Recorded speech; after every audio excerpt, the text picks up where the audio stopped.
My name is Frank Corona Jr., and I remember the Fiesta ground from the late 40s.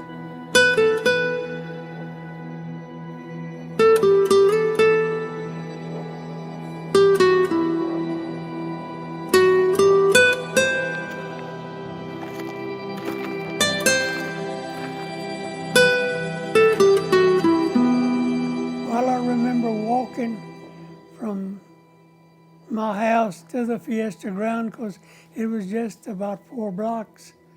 Well, my name is Camilo Vargas Jr. I've been around the Fiesta grounds for all my life, really.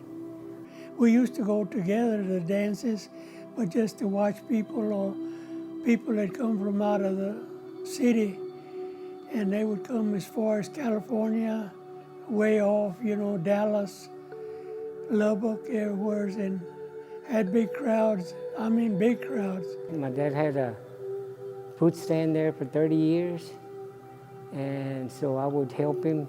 It would be probably over 1,000 people, because, you'd be shoulder to shoulder. I remember Lupe Molina would tell me, John, I can park 350 cars, and he would do it. Towns from around Cameron would be there. It didn't matter if it was Tuesday, Wednesday, or Thursday, they would be there.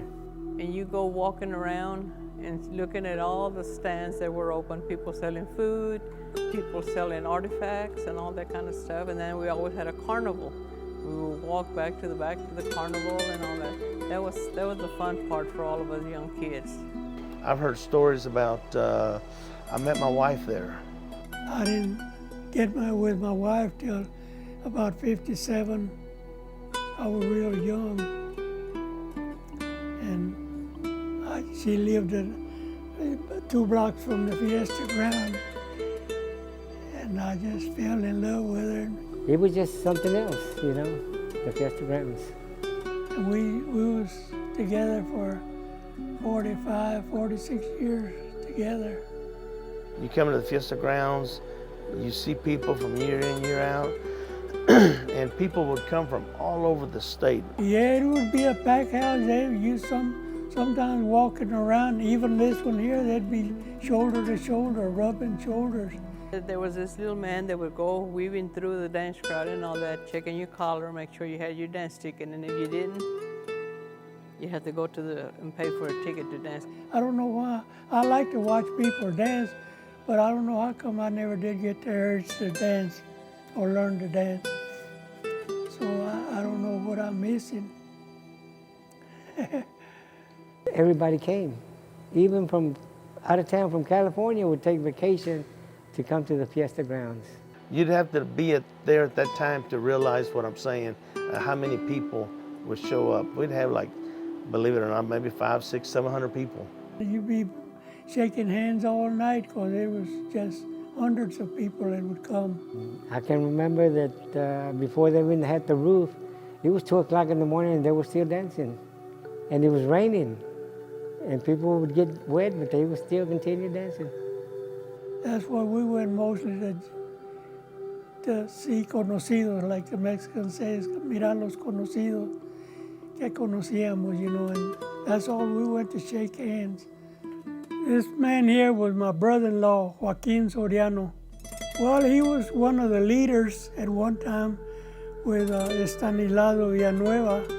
He lugged him around or carried him around to different places, but he was like a right-hand man to him too.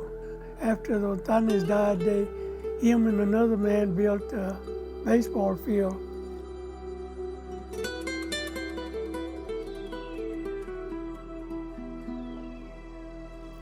I believe this is it right here, isn't it?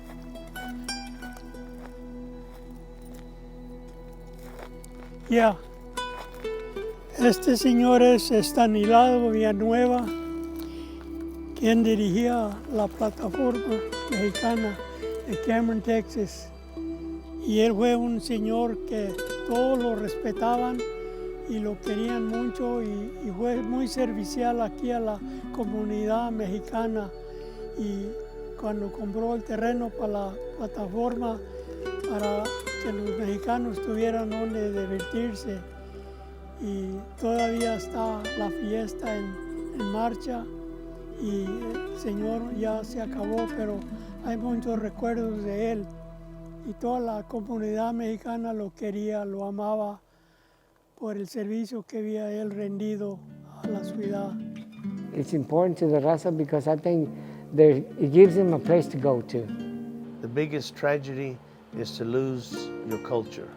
It's a place to go celebrate their heritage, to go out, dance, have fun, and meet with your neighbors. There is a culture and there is a history, the Fiestas Patrias, where Mexicanos can go and celebrate.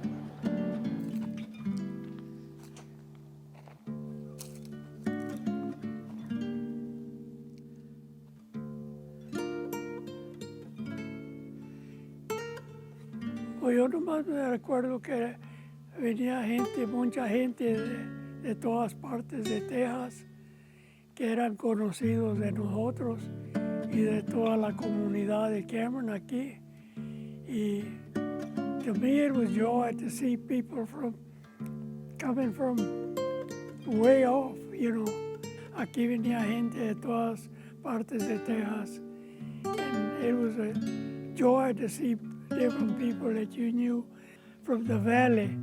And then cuando había fiestas aquí, it was still cotton season. And man, this place would get full because there was people coming from the valley, mexicanos que venían a piscar algodón. This was a cotton country. I think that there's a nice group right now at the Fiesta grounds that are taking over, they're running it. And for them to continue what they're doing. You know, I think it's something, they're doing it for the community, you know, for la raza, you know. I grew around the Fiesta grounds. I'm gonna be around the Fiesta grounds until as long as I can be here, you know. Y como dicen en las Fiestas Patrias, ¡Viva México!